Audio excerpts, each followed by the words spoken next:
Yes. Hello and welcome, everyone. This is the Flourish in the Foreign YouTube channel, or if you're watching on Facebook page, or if you're watching on Twitch channel. I am the host of the podcast and this here platform, Christine Job. If you haven't listened to Flourish in the Foreign podcast, what are you doing? Listen to the podcast. It is a podcast that elevates and affirms the voices and stories of Black women living, thriving, doing the damn thing abroad. And it also explores living abroad as a pathway to wellness. Again, I'm your host, Christine Job. I live here in Barcelona. And today I have an amazing guest here. She's actually also been a guest on the podcast. If you haven't checked it out, the episode link is in the description. We have Adalia of Pig Girls Travels. Hello, Adalia. How are you? Hello. I'm good. All right, I'm going to read your bio because your bio is incredible. And I just want everybody to know exactly who you are in case they haven't listened to the episode, which again, y'all need to go ahead and do that. All right. So, Adalia, better known as Piggy Girl Travels, is a retired educator, world traveler, and financial life coach. In 2016, she traded in the American dream for a 60% pay cut and the opportunity to live in Tegucigalpa, Honduras. Since then, she's continued to buck convention, lived in Kuwait, China, Mexico, wishing to validate, motivate, and inspire other Black women yearning to live life on their terms. She began hosting the Picky Girl Travels podcast. Since retiring from full-time teaching, Adelia has focused her efforts on helping women master their finances, so important, so they can live the life they've always dreamed of. Yes. Adelia, Yes, welcome ma'am. here. It's been so great to chat with you. We've chatted obviously to do the episode, but we also chatted like in September. We had a really great conversation. So I'm so happy you agreed to chat with me again. But let's just like dive into it because like this one part of your bio really resonates with me. Let me see if I can find it again. Wishing to validate, motivate, and inspire other Black women yearning to live life on their own terms. And then you help women to master their finances so they can live life they've always wanted to dream. What? Live the life they've always dreamed of. I have no excuse because it's 2 o'clock in the afternoon here, so I don't know.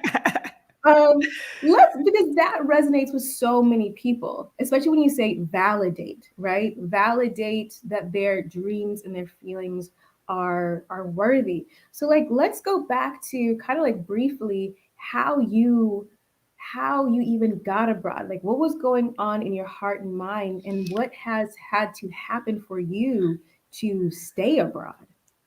um, Going abroad. Oh my gosh, that was like a 20-year process if I really am honest about it because it is something I always wanted to do, but life got in the way. I got married at 19, so I was somebody's wife, I was somebody's stepmama, I was somebody's mama. And all of that came before what I wanted. And, that marriage came to an end when I was 39, so 20 years later. And wresting myself from that situation, and I choose that word purposely because that's what it took. I was like, okay, I'm about to be 40. I hopefully have at least another 45 years. I looked at it as a second chance to do the things I always wanted to do. And so there wasn't going to be any compromise on the things I dreamed about. And living abroad was one of those things. So I was like, I'm going to make this happen. Whatever it happens to look like, I'm going to make it happen. And so that's when I made the decision, like, I'm going to sell all my stuff and I'm going to leave. The easiest way for me to go abroad was in my existing career, which was as a high school teacher, technologist. And so that's what I did. Um, And as luck would have it, uh, I really, as I started to think about it, I really wanted to learn Spanish because Honduras is not a place people choose. My Spanish teacher right now is Honduran, and she actually was like, most people go from Honduras to the United States, not the other way around. But that's where I found a position that I kid you not, literally, it's as if somebody took my resume and created a position specifically for my skill set. So that's how I ended up in Honduras and staying abroad. I don't, that catches me off guard because I'm like, what did I have to do to stay abroad? But I don't know. I mean, I, of course you got to manage your money and that sort of thing. But for me, there was no question. Short of something catastrophic happening, it was my intention from day one that I was not going back. See, I think that is so amazing because y'all listen to the episode if you haven't heard it. Because when we chatted, you go from Honduras to Mexico, but then you go to Kuwait, which I think you had called it the disaster or something like that. Oh, that was a hot mess. Everything about that is a complete lesson in what not to do. And then you go to China, and then y'all, we talked last summer, and she was trying to get out of China. I kept on checking, like, have you left? Have you left? She couldn't get out of China because obviously of the pandemic. So it's so crazy that you're like, well, I just, I decided I'm not going to go back. A lot of people feel like you go abroad, that's it. And if it doesn't work out, I got to go home. You've had like 4 different moves, and you're like, no, like, No, we're going to keep on making it work. No, you got to keep your knees bent. You just got to be ready and flexible to go with whatever. Because I mean, like my position in Honduras, they had created that position, couldn't find anybody to hire for a year. They hired me, but really the school was not fiscally in a place to support that position. And so toward the end of my first year of a 2-year contract, they had to restructure and we're like, we need you to do basically 3 times the job you're doing now for the same pay. And I said, no, thank you. And I will move to Mexico without a job before I do that. So, that was unexpected because I expected to be in Honduras for 2 years. So no, you got to keep your knees bent.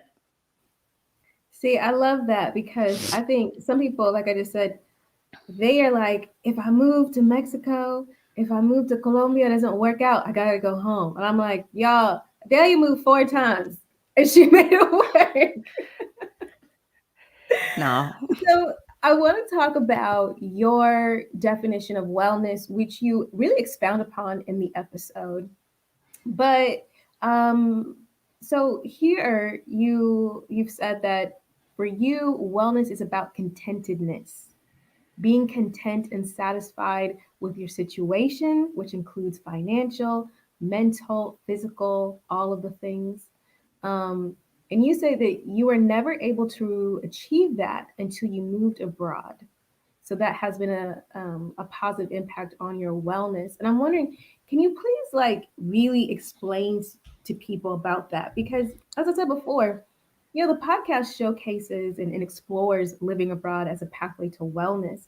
But I feel like sometimes people don't really know what that means until they've experienced it. Can you share that? Well, I guess because I think about the opposite of what wellness is, and it is being stressed. It is that constant, like, oh, I've got to do this and then things will be okay. I've got to do this and then I'll be happy. And for me, if you are in a state of wellness, you are content. Like, this is it. It's just time to sit back and enjoy the life that you've created. And there are so many reasons why I could not achieve that in the United States. There's the obvious financial piece of it, especially as a public school teacher. and now that I'm more in the financial space, I am appalled at what I was paid and the amount of work that I did for that little bit of money. But you're trying to achieve the American dream. You're in a profession where you have to give a lot of yourself. However, you are not compensated accordingly. That's already putting you at a disadvantage. Then it's all the places you have to be, all of that. When I moved abroad, number one thing was work-life balance. I worked less and I could enjoy life more. Um, Gosh, I think I got to sneeze. Sorry. Um, Sorry about that. It's okay. But I look around and my life is exactly what I want it to be. I do the things I want to do.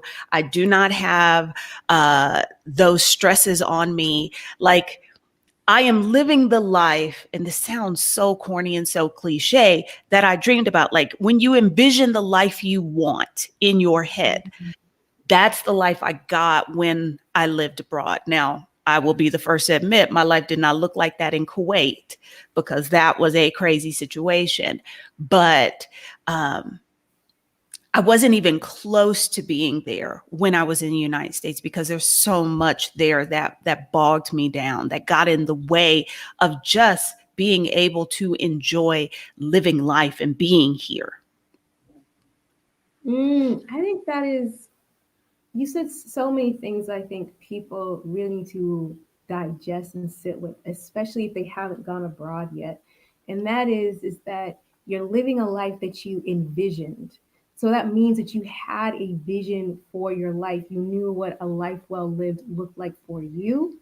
And I fear, and what I see from some of these Facebook groups, a lot of people trying to fling themselves off a cliff with no vision as to what wellness means to them. What does a life well lived mean to them? Or even like, what does cheap or affordable mean to them? Because they're like, where's a cheap country to move to? And I'm like, well, I don't know what your pockets look like. I don't know what cheap means to you. Like, and that is so important, because I'll say, some of these groups are like Black travel groups. So I think the assumption is, where's a good place for us? And although we do have some shared experiences and some shared concerns, I think it's really important for us to also understand that we all have our own ideas of what a good life is. And our different life circumstances really dictate that, like if you have kids living with you, or if you don't have kids living with you, if you have a partner, you don't, or whatever it may be.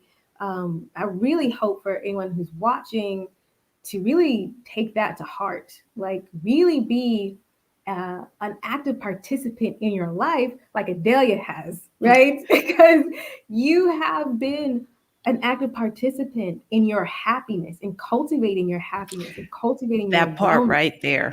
That right? part right there. Right? Because it doesn't happen. Like, it doesn't happen by just moving to a different country or a different state or wherever.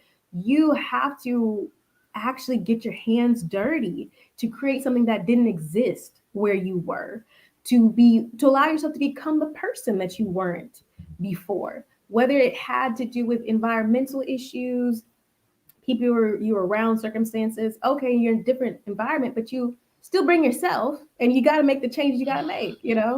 Um, in September, we had a really, really good part of this conversation about you deciding, to move abroad and live your life on your own terms, and doing so unapologetically, especially as a mother. And I bring that up because honestly, Delia, that conversation has reverberated with me so deeply.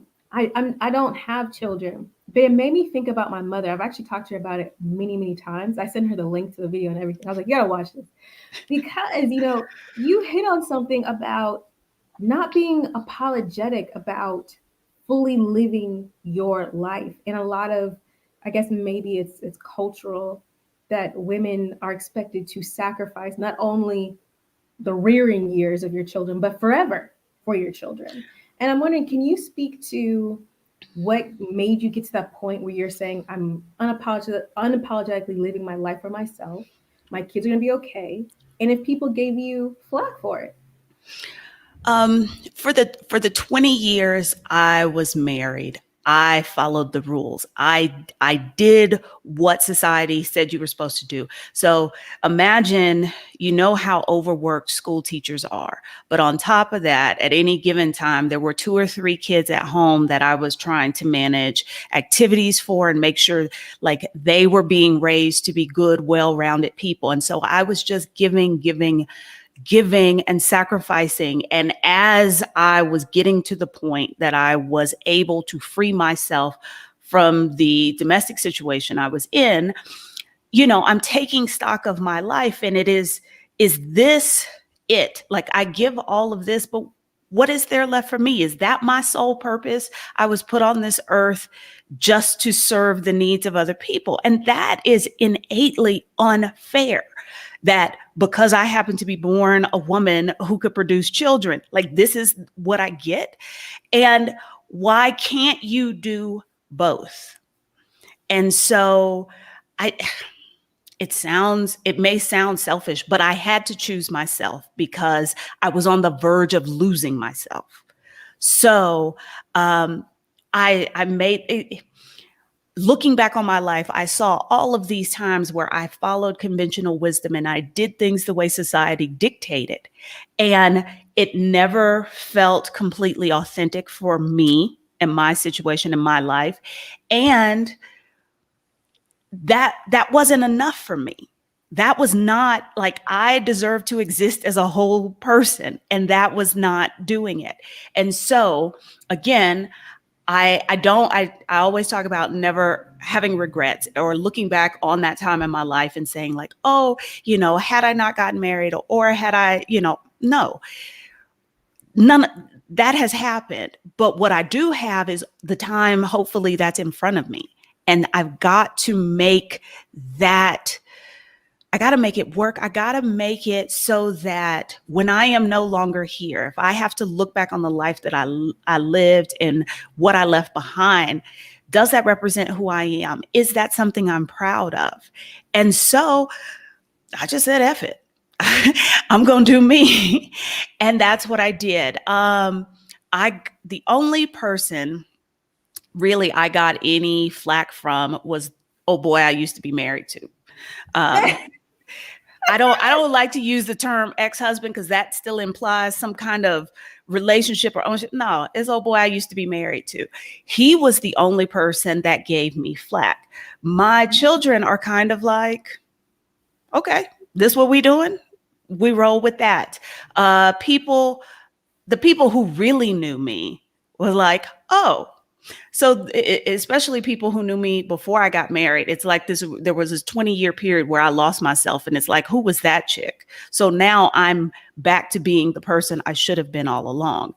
I probably am getting called all kinds of things by people whose opinions don't really matter to me and who are not bold enough to say it to my face. And honestly, I don't care what they think. You know, it matters what I think. It matters how I feel. And people can call that selfish, but I'm sorry, I'm not here to serve or to be what other people think I'm supposed to be. Because why do I have to bear that burden? That makes no sense. Oh, it's a word. It was a word in September. It's a word now. You gotta make like a talk about this, because I think this is a very interesting conversation, and it's a very interesting niche of I'll just say Black women who are mothers who have adult children or older children perhaps, um, because I think that it's not that people need permission, right? But it's about representation. When people see someone that who knows their experience, I could be like, live your best life, but they're like, Chrissy, you don't have any kids. Shut up. But I'm like, all right, I don't have any kids, right? But you can speak to that experience of losing yourself, of being committed to something to wanting to reclaim yourself and being unapologetic, and the kids are all right when everyone else is like, what are you doing? The kids are all right. I really feel like I feel like you should Well, write a and book, something. that was kind of the impetus for the podcast, because I think back to times in my previous life where if there had been somebody to validate what I was feeling, or I'm thinking about this, but then I can see, oh, she's doing it, I think that would have made a big difference. Because and you and I have talked about this, how I feel like we've been conditioned to ignore our intuition, especially women. And sometimes you need someone to say that thing that you're thinking, that little voice in your head. It's okay for you to listen to it. You don't have to ignore it and tamp it down, because that's not what society says you're supposed to do. That's not what a mom does, blah, blah, blah. It is important for somebody to allow you to give you the encouragement to fully feel that or fully acknowledge that. Yes, yes, it is so, so important. Let me see. We have some people joining us. Hey, everyone who's joining us.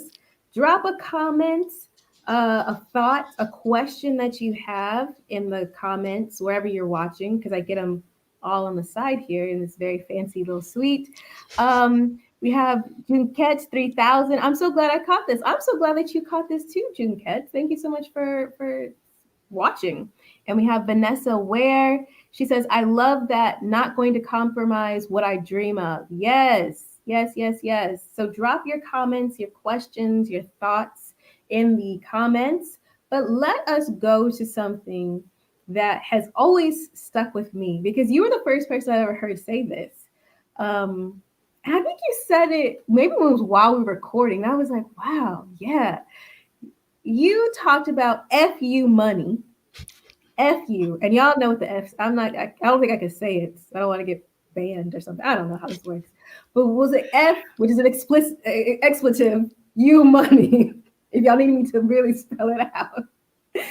And how that has been a part of your wellness journey, but also how it needs to probably be part of everyone's wellness journey if you want to live abroad. So let's talk about that. Yeah.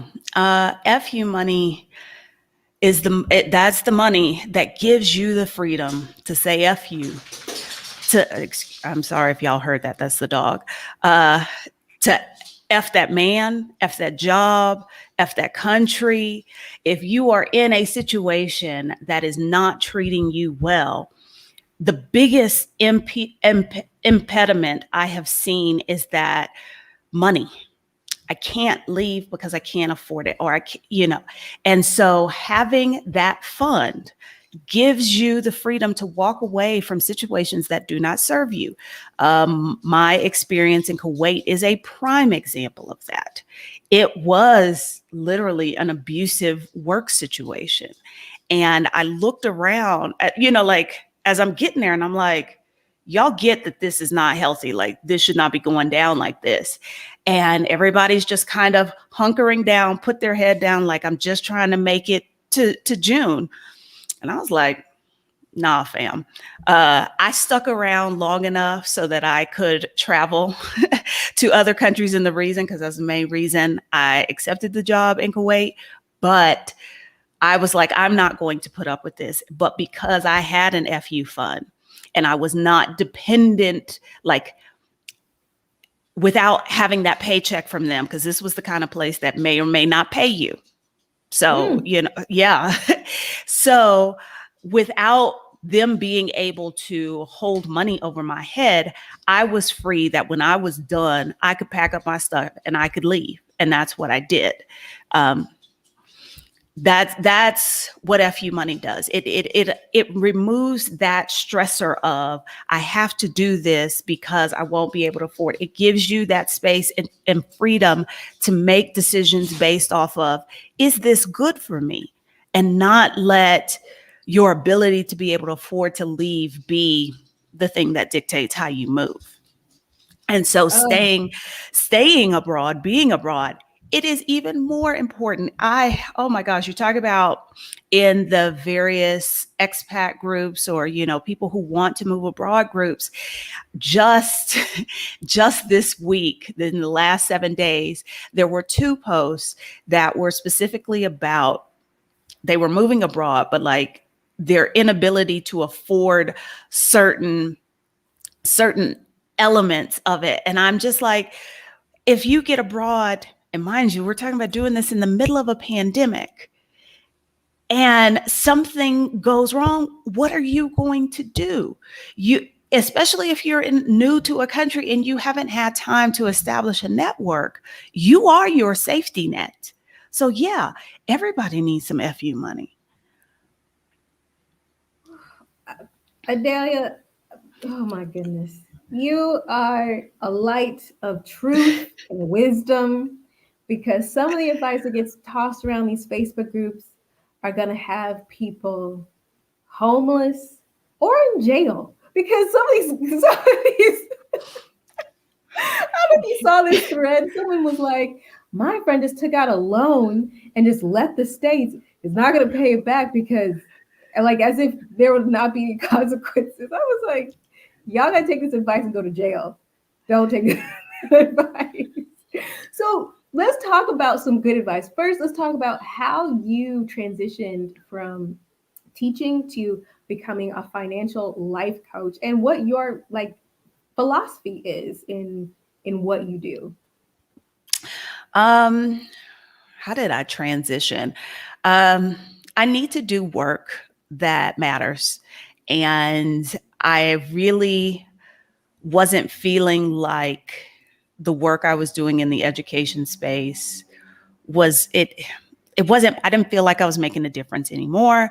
And, that's the beauty of the life that I have created. I am no longer in a position where I have to do things I don't want to do. And something that has always been an important topic for me is like money and finance and that sort of thing, because, I did not grow up with, like, I didn't know it, but I grew up poor apparently.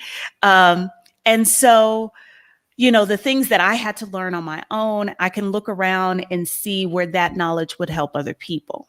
And so it was obvious to me, like, that's what I get excited about. That's the kind of work that I should be doing.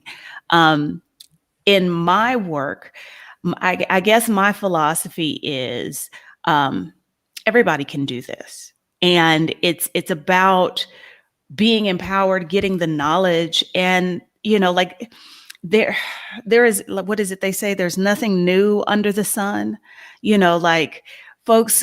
And because of my personality, as anybody watching this can tell, I am pretty straightforward. What you see is what you get. I am not going to,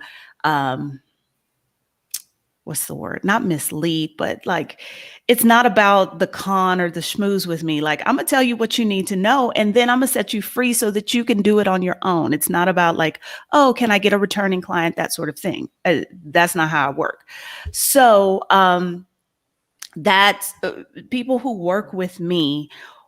I talk about helping them build the financial confidence, because I think that right there is a key part of it, especially if you grew up in a family where maybe y'all didn't have a lot of money, or people didn't talk about money, or there are all kinds of emotions and negative feelings associated with it. People often feel like, oh, I can't do that.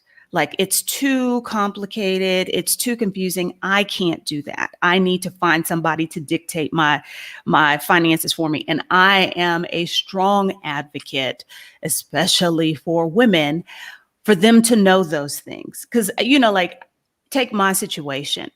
Got married at 19. Let's say the marriage ends 20 years later, and if he had been the person in charge of the finances and the investments and all of that, I'd have been screwed. I would have been penniless and no clue because he was not the kind of person that would have been like, hey, you've been my wife for 20 years. Let me cut you in what's rightfully yours. No, he was not that kind of person. So I would have been screwed. And this is something, like everybody's grandma pulls them to the side and tells them, like always keep your own money. This is one of those things. Like, I want women to have this knowledge because they need it. That is so, that's so real. And a lot of us don't want to admit that in either marriages or past relationships. Maybe we've experienced it, being like, this mother effer, messed up with some stuff.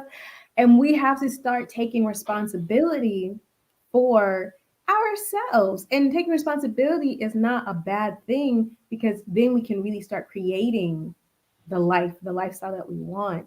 So let's talk about some, I guess, common mistakes you see people do with their finances. Because you're a financial life coach, which I really like, because I completely agree with you.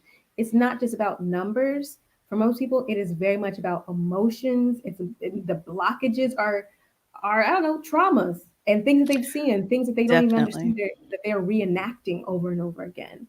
So, what are some common mistakes that you're seeing?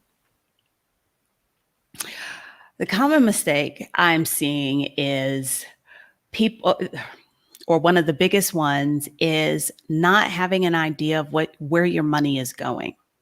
Because you can't build, you can't grow if you don't know what's happening right now. It's very similar to like when you try and lose weight. And what's the first thing they tell you? Well, track what you eat. Because if you have no idea how many calories you're consuming, you have no idea whether or not you're making processed versus the amount of exercise you're doing. And I have clients where one of my first questions is, okay, so what are your monthly expenses? Like, where is your money going? Like, how much your paycheck is, but where is that going every month? And quite a few of them can't tell me that. So like that's one. The other one, this is huge. And this was something I had been fed as well, is that all you need to do is save. That's a lie. Yeah. I'm gonna tell y'all right now, that's a lie. Saving is not going to get you financial freedom. It is not going to grow you wealth. You want to retire? Saving money is not going to make that happen for you. You have to invest. Now, there are lots of investment options, but you have to. There's no way around it. But if you grew up like I did, you think about all people told you was, oh, make sure you're saving some money. Make sure you're saving some money. Savings is not enough. Okay, we're going to get back to that investment, because I think that's so, so important.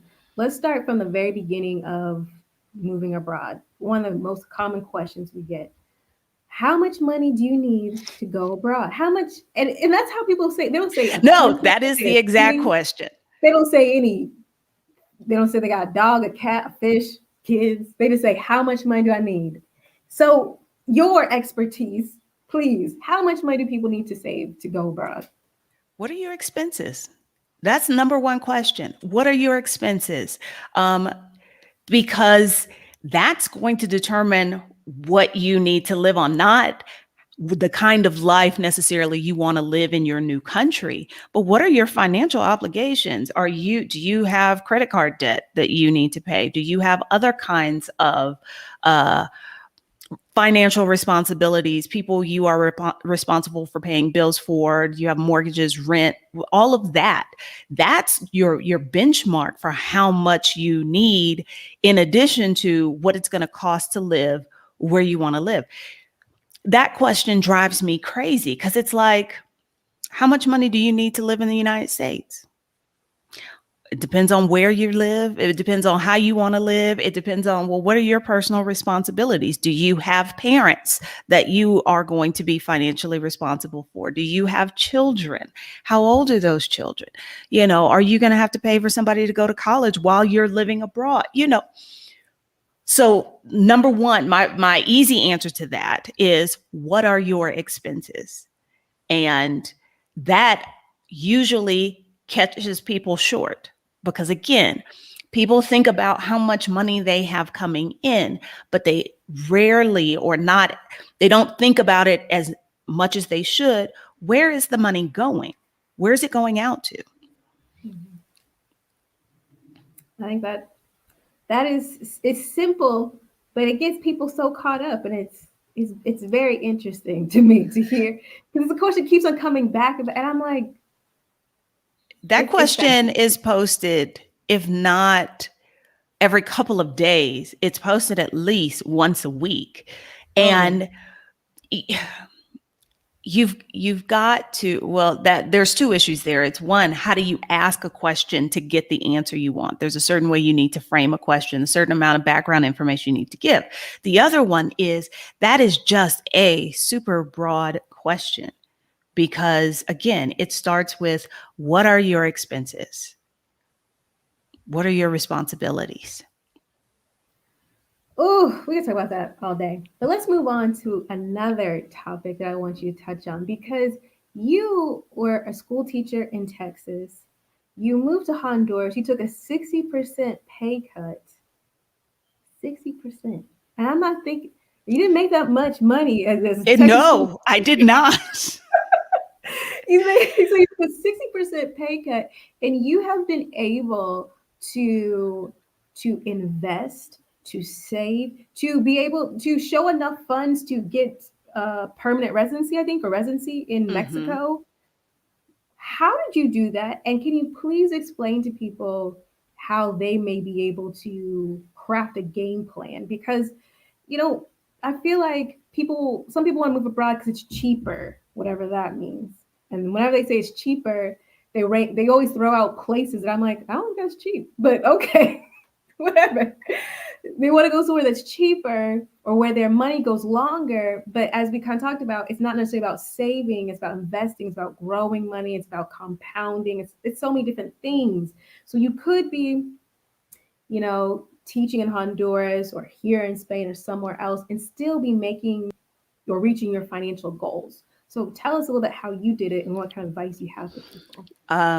The biggest ways that I was able to do that when they showed me what they could offer me, and mind you, I was one of the highest paid employees at the school.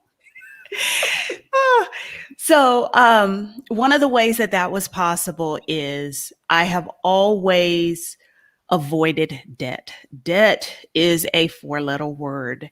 It is the tool of the oppressor. Now, I am not judging anybody because I have had mortgages, I have had car loans, but you've got to approach debt with a strategy. You can wield it as a tool, but that's what you have to do with it.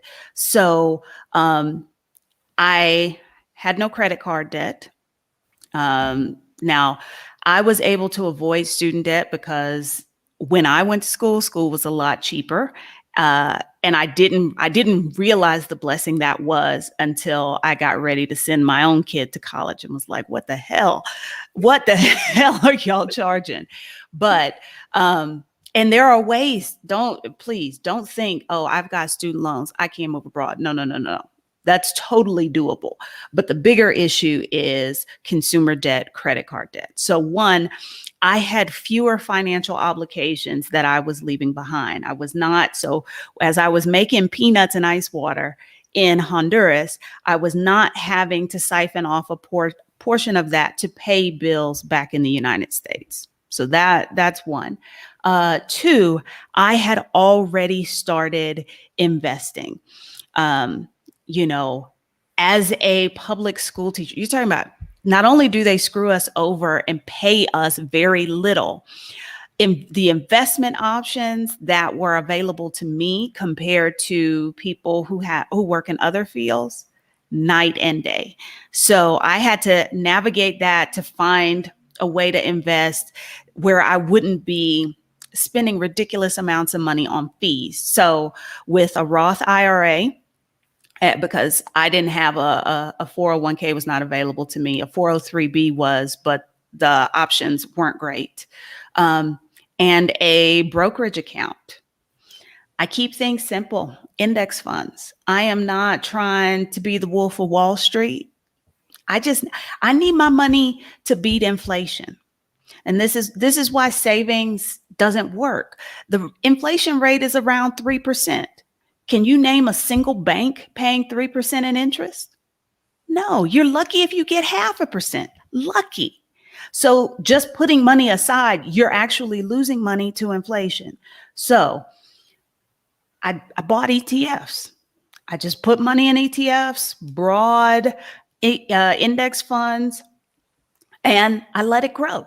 That's really all it was. I now after moving abroad, because even in Honduras, even on what I was the little bit I was making, and one friend jokes like, "Yeah, they're paying you in seashells."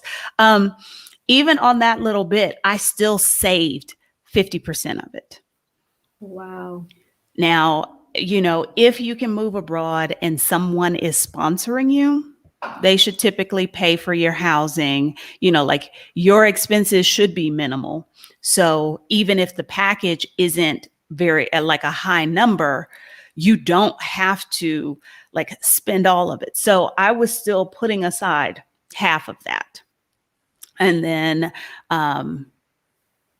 continued to do that. And then like the last year in China, because I couldn't go anywhere after January, I think my savings rate there was like 70, somewhere between 70 and 90%.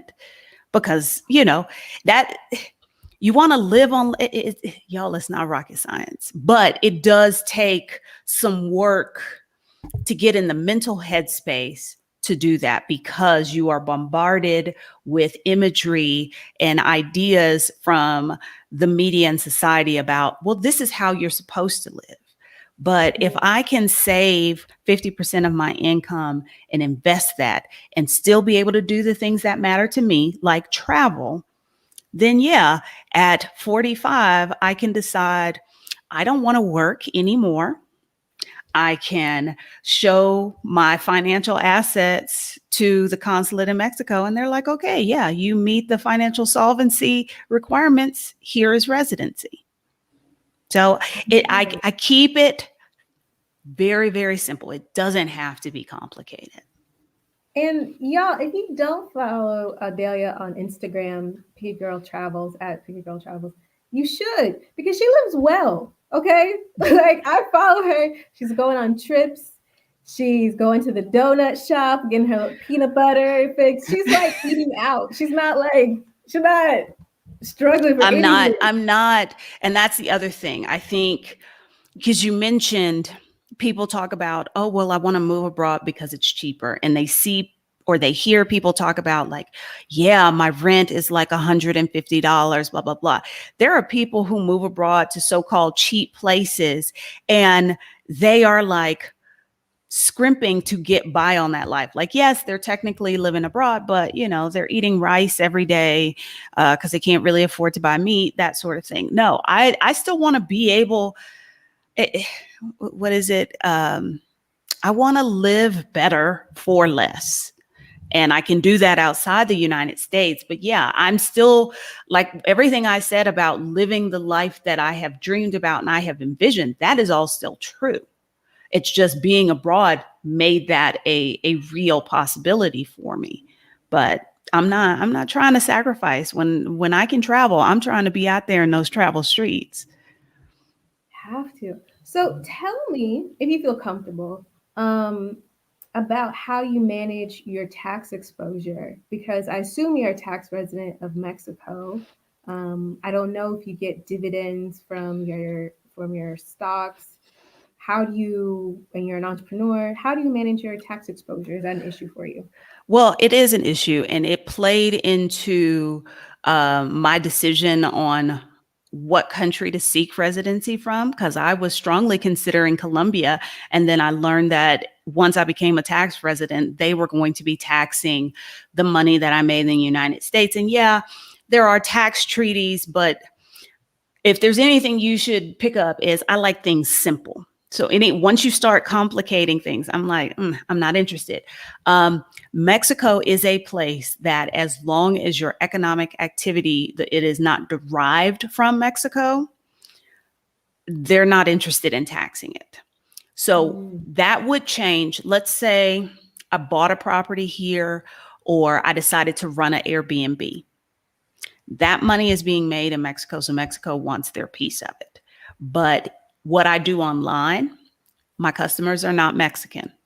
They're like, okay, we don't care about that. Same thing with like dividends, that sort of thing. Mexico is not interested in that. Now, I have toyed with the idea of citizenship because I'll be eligible in 3 years, and hopefully by then my Spanish would be good enough to pass the test. But that then would open me up to a tax situation that is not beneficial for me. So that is a concern. I would like to have residency in an additional country, and you shouldn't let a fear of taxes dictate your life.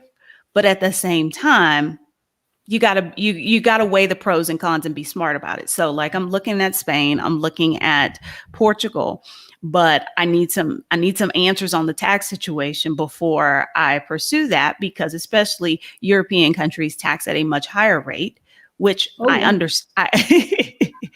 I understand, and I'm all for that, but I need to make sure that I fully understand the ramifications of that, and determine how comfortable I am. So, that what did they? I think they call that geo arbitrage, where you are looking at countries and you are weighing that and deciding. Like at some point, it may make sense to offshore my business, but right now I'm operating an American business. I just physically happen to live in Mexico. And because of the tax situation here, that works, because we all know Uncle Sam wants his money regardless of where I am. Whew, people don't understand that. It's yes, you have to file. One, some people don't file your taxes. That's why you didn't get your stimulus check in the first place, because you don't file your taxes. And keep an American bank account so they can give you your stimulus check. How are you Yep. trying to get a check sent to you all around the world? Where are you going to cash it? People learned that lesson the hard way last year, didn't they? And I saw so many posts of like, well, I got my check, but the bank here won't take it. No, they don't want to take a check from another government in a foreign currency. No, no. Which goes back to, you mentioned like the post about somebody saying, well, yeah, my friend took out this loan and then they left. As much as I intend never to live in the United States again, I am realistic with the idea that it may happen. There may be some reason why I have to go back. Don't create a financial situation that's going to make your life difficult. So, not maintaining a US bank account, and then you find yourself back there and you're having to start over, rebuilding your credit, all of that. Why create that headache for yourself if you can avoid it? Yes, yes, yes, yes. And people don't realize like cutting ties to the United States is actually quite difficult. And I'm not even talking about renouncing your citizenship. Like trying to prove that you're not domiciled in the United States takes a lot of effort. And I don't like people don't realize that. I'm like, so And as far as the United States government is concerned, you always are. yeah, Like you can't really undo that. But at the same time, if you don't do the things like keep a bank account, probably keep some kind of mailing address, as much as America always says, yeah, you belong here. But the reality of it, of like when you go and you apply for something and they're like, oh, but you don't have an address. So it's like there are two systems at work, and they don't play well together. now do you have a digital mailbox or do you still have a mailbox with a friend or something like that? I initially, when I moved to Honduras, I did that, but I get so little mail. Mm. And there were a few things that required more personal attention. And my cousin was like, why are you paying for that? Just have the stuff sent to my house. And so we have a system. Like just last night, my new debit card showed up. So she knows to send me a picture of the front and the back. And either until I pass through the US again, like I'll use the card, I'll activate it. I just won't physically have the card. So no, I own a piece of property, but I don't get mail there. I get mail at a family member's house. But I did have a mailbox service. And if you don't have a person, I would definitely do that. Yeah. I'm glad you mentioned about taxes, about specifically one US taxes, and they want you to file up on your worldwide income. If you're abroad, you got the FBAR, you got the FATCA, like just do it. But I also think it's really important that you mentioned the differences between Mexico and Colombia, because some people think that it's like, if I don't make money here, then it's no problem. And I'm like, no, you need to ask the country where you reside and where you're a tax resident. Don't just be making up rules. Like in my mind, it makes sense. You're not the tax official. And you get yourself in trouble, which we have seen some newsworthy examples of people telling on themselves and getting themselves in trouble. Just seek out tax advice, please. And in my opinion, just declare everything until you are savvy enough to not declare, know how to do all the things. You got the people. Most of us are not savvy enough, so just declare, because like here in Spain, they do not play about their taxes, which is hilarious because it is quite an unorganized country in general. And anybody can fight me on that, so let's go. But what they do know, and when they get together, is about their money. They want it on time. They want it on time. So we're about to wrap up our hour of chat. Anyone who's watching, thank you so much for watching. If you have any questions about financial wellness, getting your financial life in order, living in Mexico or Kuwait or China or Honduras, put it in the comments now so that we can answer those questions for you. Or if you have a comment, if you think something was interesting that was said, go ahead and put it in the comment section right now, because we're about to wind down this conversation and I want to make sure that your question and your comment is heard. So I want to ask you now about, I want to ask you about something that I keep on hearing about. Oh, wait, hold on. I have a question. So okay. I'll pause me. And how do I do this? Like this? Like that. Oh, here we go. How do you deal with issues with feelings about older parents? Interesting. I can't. Well, here's the thing. My mother passed away in 2008 after about 5 years in a nursing home, but she was 64. She had a stroke at 59, or maybe she was 57. I can't remember. And I have no living siblings, so it's on me. And I had to come face to face with some difficult questions that I hadn't ever really thought about, because my mother wasn't old. Like, what happens when she can't take care of herself anymore? Am I going to take that on? That sort of thing.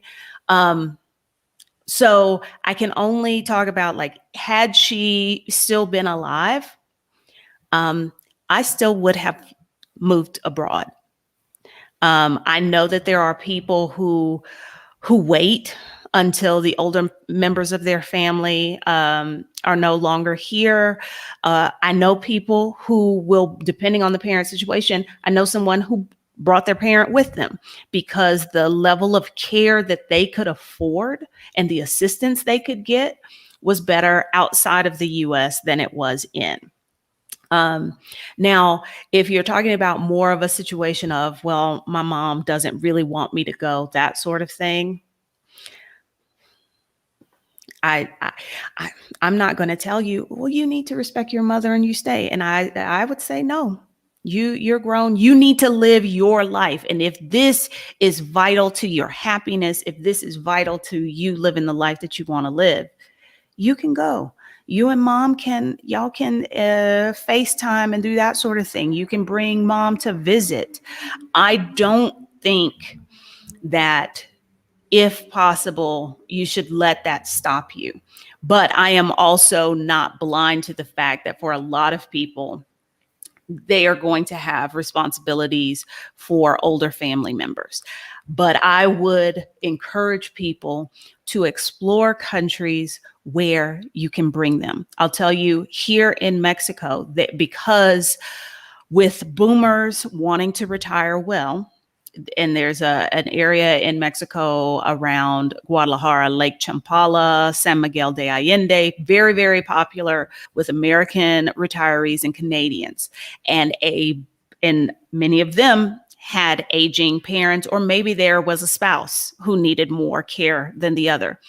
There has been a growth in home health care. There has been a growth in nursing home type care because it's going to be far more affordable here than it was in the United States. Like, I think about what the nursing home cost that my mother was in. You're talking about 60 grand a year, and that was a discounted rate. Woo. So I could, like, I'm thinking in my situation, I could have stayed and basically spent my entire salary keeping my mother in a nursing home, or I could have explored options of, well, if we can stabilize her to move her, how much would it even have cost me here in Mexico to have somebody care for her in my home like that? So I say, don't let it limit you. Just if that's part of your reality, include that as you are doing your country shopping, as you are weighing whether a country will fit your needs or not. I hope I Ooh, answered your question. I think you did. And $60,000 a year with a And discount. that was the discounted price. Ooh, that sends shivers up my spine. Don't like that. Don't like that. Okay, so this has been a fantastic, fantastic conversation. Adalia, thank you so much for sharing your story, your wisdom, and like just keeping it real because moving abroad is not really that complicated. But I think the things that people make it complicated with are always things that are like I don't know, like not necessary. They focus on the weird, non-important things and they ignore the very important things. I don't know what it is about living abroad that makes people go strange. I don't know what it is. But thank you for your just down to earthness and straight to the point. So let's talk I about how can people work with you? What are the services that you offer?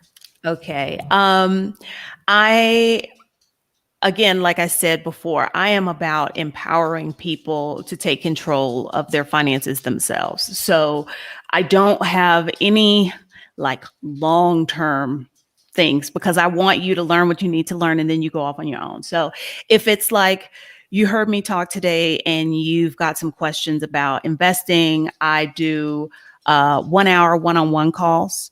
Uh, if you need you're like, I need a little bit more hand holding. I need some step by step. Let's sit down and let's get my life together. I also do an intensive session that's, like 3 to 4 hours. At the end of this month, I'm launching.